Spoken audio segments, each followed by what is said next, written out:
Sir अभी तक आपके 7 साल के एक्सपीरियंस में सबसे बड़ी प्रॉब्लम आपने क्या ऑब्जर्व की है इंडिया के अंदर? इंडिया के अंदर अगर मैं एजुकेशन सेक्टर की बात करूं तो स्टूडेंट के साथ एज एन स्टूडेंट जब मैंने अपना करियर स्टार्ट किया था तो एज एन स्टूडेंट जो मैंने प्रॉब्लम फेस की थी एक्चुअल में यार गाइडेंस के लिए घर पर कोई नहीं है। लाइक आप निकले हो एक ऐसी फील्ड में, आपने एक ऐसा डोमेन सिलेक्ट किया अपने लिए जिसमें आपका फैमिली बैकग्राउंड उस डोमेन से रिलेटेड है ही नहीं। अब आपके साथ प्रॉब्लम ये है कि आपने बीटेक या डिप्लोमा या कुछ भी XYZ आपने कोई भी कोर्स किया, अब उस कोर्स को करने के लिए गाइडेंस घर पे तो है नहीं, आप किसी कोचिंग सेंटर में जाते हो। डेफिनेटली। अब आप कोचिंग सेंटर में जाने के बाद वहां पर बैठा हुआ है काउंसलर, सेल्समैन होते हैं, सेल्समैन, लाइक काउंसलर को सेल्समैन बोल सकते हैं, वही बेचते हैं। तो एज एन काउंसलर जब आप उससे मिलते हो तो वो अपना सिर्फ कोर्स उसे बेचना उसका टारगेट, और वो आपका वो टारगेट पूरा करने के लिए आपको कोर्स बेच रहा है। किसी भी हद तक वो गिर जाएगा, किसी भी हद तक गिर जाएगा। अब वो उस हद तक गिरने के बाद ये नहीं सोचता कि भाई कि जैसे एज एन स्टूडेंट भाई हमारे पास पैसों की प्रॉब्लम होती है ना, पेरेंट्स से ही लेना है, हमारा कोई अर्निंग का अभी स्टार्टिंग कोई सोर्स ऑफ इनकम नहीं है। तो इशू ये आया कि अब हमें कोई भी गाइडेंस दे दी, सपने दिखा दिया, बेच दिया कोर्स, देन कोर्स जब ज्वाइन कर लिया तब हमें पता चला यार ये चीज नहीं मिली मुझे, कंटेंट मुझे ऐसा नहीं मिला जो रियल इंडस्ट्री बेस्ड कंटेंट था, चाहे वो आईटी हो या किसी भी अदर फील्ड की बात करें। अब वहां पे ट्रेनर जो है, अब एजुकेशन एक धंधा बन गया है, बहुत बड़ा मार्केट है, बहुत बड़ा बिजनेस है। तो इसमें जो आपको कोर्स मिला है, जो आपको ट्रेनर मिला है, एक्चुअल में वो ट्रेनर जो आपको सिखा रहा है, क्या उसने खुद से उस फील्ड में जॉब किया है, क्या उसने खुद से अपने क्लाइंट हैंडल किए हैं? जीरो एक्सपीरियंस है। और वो अब यूट्यूब कंटेंट आपको प्रोवाइड करा रहा है, उसने सिर्फ ट्रेनिंग दी है। एक्चुअल में ज्यादातर 90% मैंने ऐसे ट्रेनर्स देखे हैं इस मार्केट में जिनकी खुद की जॉब नहीं लगी, उन्होंने कुछ ट्रेनिंग ली कहीं इंस्टीट्यूट से, उनकी खुद की जॉब नहीं लगी, उन्होंने एज एन ट्रेनर अपना स्टार्ट कर दिया करियर।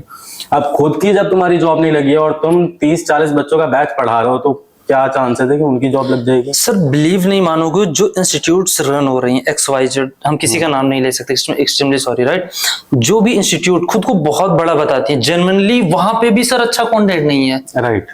अब वहां के टीचरों को प्रोजेक्ट्स बनवाना तक नहीं सही से आता। आई डोंट नो क्यों, अगर आप डेप्थ में एक्सप्लेन कर रहे हो तो बेटर अंडरस्टैंड कर पाएंगे। मैं अपने फील्ड से ही बिलोंग करता हूँ, जैसे इंटीरियर डिजाइनिंग की हम बात करते हैं। एज एन इंटीरियर डिजाइनर आपको कोई भी कंपनी हायर करती है तो सिर्फ टूल्स की नॉलेज पर नहीं, लाइक आपने कोई सॉफ्टवेयर सीख लिया, AutoCAD, SketchUp, 3ds max, multiple softwares हैं जो हमें हेल्प करते हैं डिजाइन, जो क्लाइंट है उसके डिजाइन्स को बनाने में, राइट। अब स्टूडेंट्स को तो कुछ नहीं पता, जीरो नॉलेज होता है, उसको जिस काउंसलर ने मीटअप किया उसने जो भी बता दिया उसको वही नॉलेज है, और उसको वही अच्छा लग रहा है ना। तो उनको बता दिया ऑटोकैड आप कर लो, ये कोर्स कर लो, ये वाला सॉफ्टवेयर कर लो, और इस कोर्स को करने के बाद इतने का पैकेज लग जाएगा, ये लग जाएगा। भाई पैकेज तो कहीं कंपनी में भी जाओगे तो वो जो कंपनी ऑनर आपको, कोई भी ब्रांड या कोई भी मैनेजर आपको सिलेक्ट कर रहा है, वो सिर्फ इस बेसिस पे सिलेक्ट कर रहा है कि आप उसकी कंपनी में आकर बिजनेस देकर जाओगे, प्रॉब्लम सॉल्व करोगे, कंपनी में आओगे, बिजनेस क्रिएट करने में हेल्प करोगे उसकी। अब बिजनेस क्रिएट करने में भाई उससे फर्क नहीं पड़ता तुम फ्रेशर हो, तुम क्या हो, तुमने अगर उस चीज की डिग्री, डिप्लोमा या कुछ भी उस चीज से रिलेटेड कोर्स किया हुआ है तो वो ये मानता है एटलीस्ट बेसिक नॉलेज तो होगी यार। और सबसे ज्यादा इंपॉर्टेंट चीज आप IT में ले लो या डिजिटल मार्केटिंग ले लो या मेरी फील्ड, कोर फील्ड में ले लो, आप एंड में सिर्फ एक क्लाइंट डील कर रहे हो, आपके सामने एक क्लाइंट बैठा है, आपको कितनी भी नॉलेज है, अगर वो क्लाइंट क्लोज नहीं हो रहा तो उस कंपनी में जिसमें आप जॉब करो उसके लिए वो, मतलब आप एक लायबिलिटी हो, एसेट नहीं हो। आपको एसेट बनना है तो आपके कम्युनिकेशन स्किल्स पर बहुत ज्यादा आपको फोकस करने की नीड होती है। दूसरी चीज, आपके सामने जो क्लाइंट बैठा है उसको नॉलेज नहीं है, लाइक क्लाइंट कौन है, हमारी इंडस्ट्री में किसी ने 2 BHK फ्लैट रेडी कराना है तो वो आपका क्लाइंट हुआ। अब उसको मटेरियल की नॉलेज नहीं है, अब हमारे साथ सामने बहुत सारे मटेरियल रखे हैं, राइट, तो आप उसको एक्सप्लेन करोगे कि ये मटेरियल इसलिए बेटर है, इसका ये प्राइस है। अब आपको खुद को ही नॉलेज नहीं है तो आप क्या डील करोगे? कम्युनिकेशन स्किल्स भी बहुत अच्छी है, अब आपको मटेरियल नॉलेज नहीं है, आप वहां पे लैग कर गए।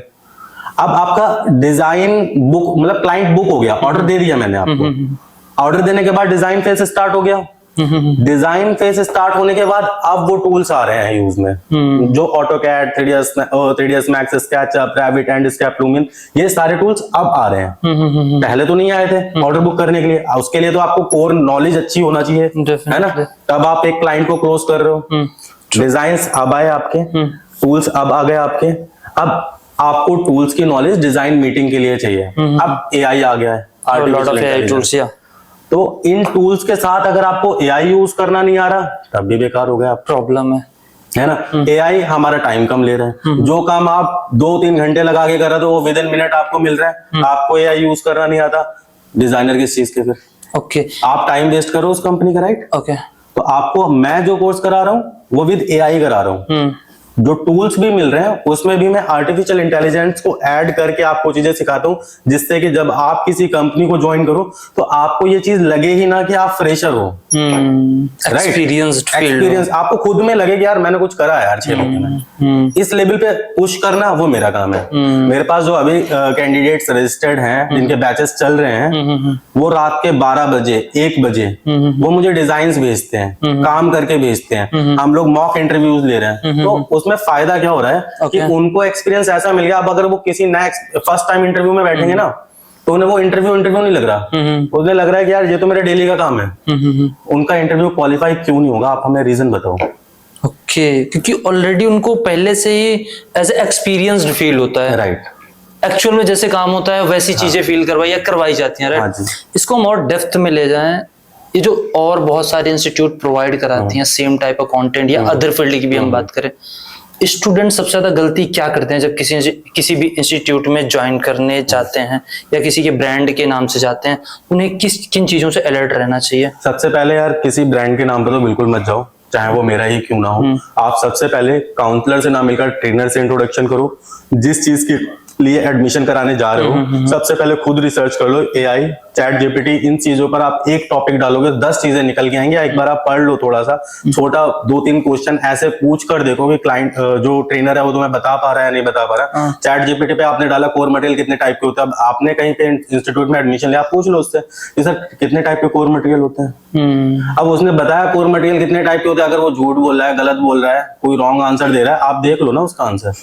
अब आपको पता चल गया ट्रेनर की क्वालिटी क्या है। उसके बाद जब आप बैठे हो तो आपका ये बेनिफिट है कि आपको पता है ट्रेनर मुझे अच्छा कंटेंट दे रहा है। अब लोग फर्स्ट मीटिंग में क्या करते हैं कि मुझे डेमो क्लास दे दो। यार डेमो क्लास में क्या जज कर लोगे आप?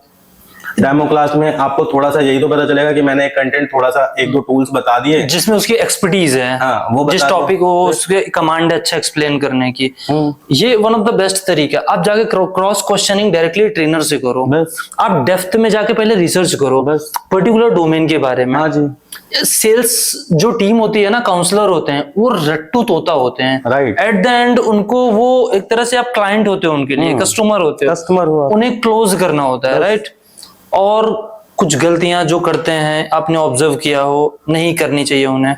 एज एन स्टूडेंट कभी भी आप ये मत सोचो कि मैं डेमो क्लास लूं। आप डेमो क्लास लेके कभी भी जज नहीं कर सकते, क्योंकि डेमो क्लास में ट्रेनर का जो कंफर्ट जोन होगा वो टॉपिक आपसे छेड़ेगा।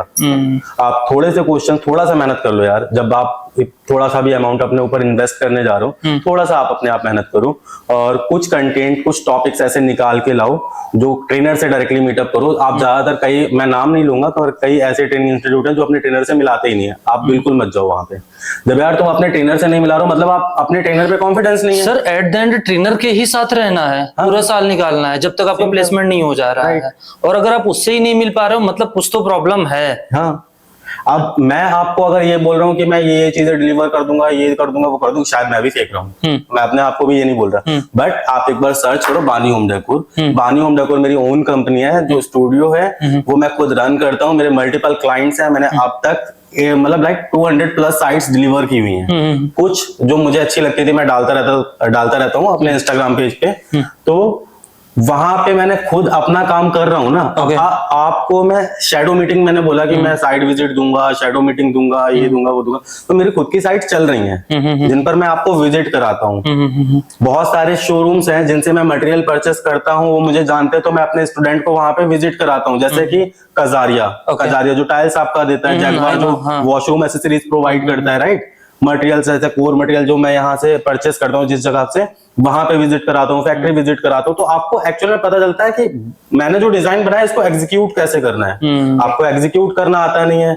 आप क्लाइंट का बजट है 50 लाख का, 50,000 का बजट है एक वॉल पे इन्वेस्ट करने का, और आप डिजाइन उसे ऐसे दे दो कि वो 1.5 लाख का एग्जीक्यूट हो पाए कि क्लाइंट क्लोज होगा। यार मेरे जेब में पैसा नहीं है 1.5 लाख रुपए, आप मुझे वो डिजाइन सिलेक्ट करा रहे हो जो 1.5 लाख रुपए में एग्जीक्यूट होगा, मैं तो नर्वस हो जाऊंगा, ऑब्वियसली मैं किसी और ब्रांड के पास जाऊंगा।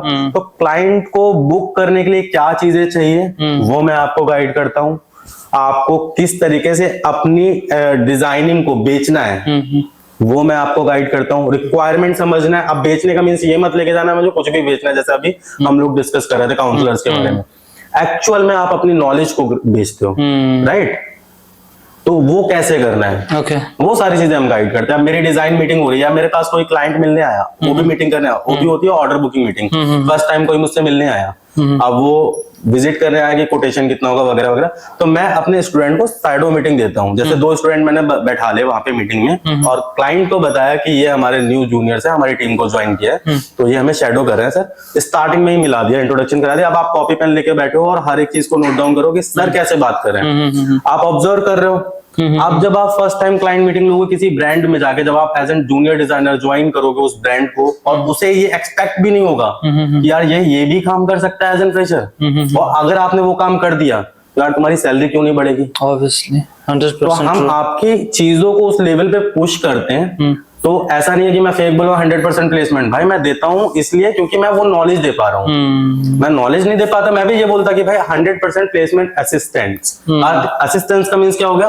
कि मैं इंटरव्यू आएगी जॉब तो दे देंगे, नहीं तो कोर्स बेच रहे हैं, इंटरव्यूज करा दूंगा। आएगी जॉब तो इंटरव्यू करा दूंगा, कहीं रिक्वायरमेंट आएगी तो इंटरव्यू करा दूंगा। निकालना तुम्हारा काम है। अब निकालोगे क्या? तुम्हें नॉलेज ही नहीं है, तुम्हारे ट्रेनर को खुद की नॉलेज नहीं है, तो कैसे निकाल देगा? बहुत बड़ी गलती होती है जो ट्रेनर्स होते हैं ना, जेन्युइनली उनको, जब मैं पढ़ रहा था ना, तो जो हमारा ट्रेनर था उसे खुद के पास डेप्थ नॉलेज नहीं थी पर्टिकुलर डोमेन में, और ये होता है सर। राइट। आपने जैसे बताया कि YouTube से पढ़ के पढ़ाते हैं, या जिनका प्लेसमेंट नहीं हो पाता है वो जाके खुद पढ़ाने लगते हैं। देखो मैं इसको भी थोड़ा सा डीप में लेकर जाऊंगा।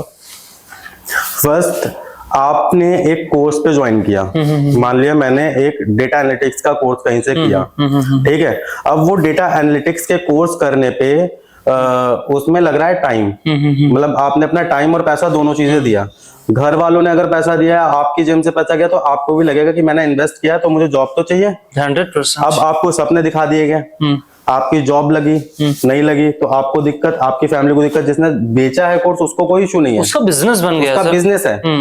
अब आप जब मार्केट में निकले आपको पता चला यार जॉब तो है ही नहीं, या मैंने जो जॉब तो है पर मैंने जो सीखा है मैं उस लायक ही नहीं बना। वो टूल्स ही नहीं सिखाए गए, जिसके बेसिस पे जॉब लगती। इंटरव्यू में वो क्वेश्चन पूछा जा रहा है जो हमें बताया ही नहीं गया था, एक्सपेक्ट ही नहीं किया था। मेरा पोर्टफोलियो इतना गंदा बना हुआ है जिसको देखकर कोई इंटरव्यू भी लेना पसंद नहीं कर रहा है मेरा। ये चीजें बता रहा हूँ। सबसे पहले सिलेक्ट होता है रिज्यूम, आपसे मांगा जाता है रिज्यूम, और रिज्यूम में आपने रिज्यूम बनाना भी इतना ऐसा नहीं सीखा है जिसको देखकर मेरा मन करे कि यार इस कैंडिडेट का एटलीस्ट इंटरव्यू लेना चाहिए। इंटरव्यू लेगा तभी तो हम अपने नॉलेज को एक्सप्लेन कर पाएंगे जो मैंने प्रेजेंट कर पाए। हाँ। तो कई कैंडिडेट तो इंटरव्यू तक भी नहीं पहुंच पाते हैं, रिज्यूम हर जगह बांट के आ जाते हैं और इंटरव्यू में भी नहीं जा पाते हैं, है ना। तो मेन इशू आ गया अब यहाँ पे, है ना। अब आपकी जब जॉब नहीं लग रही है और मेरा ट्रेनिंग इंस्टीट्यूट है, मुझे धंधा बनाना है, मुझे अब ट्रेनर चाहिए, और मुझे ट्रेनर कैसा चाहिए जो कम पैसों में ट्रेनिंग दे दे। तो कम पैसों में ट्रेनिंग कौन देगा?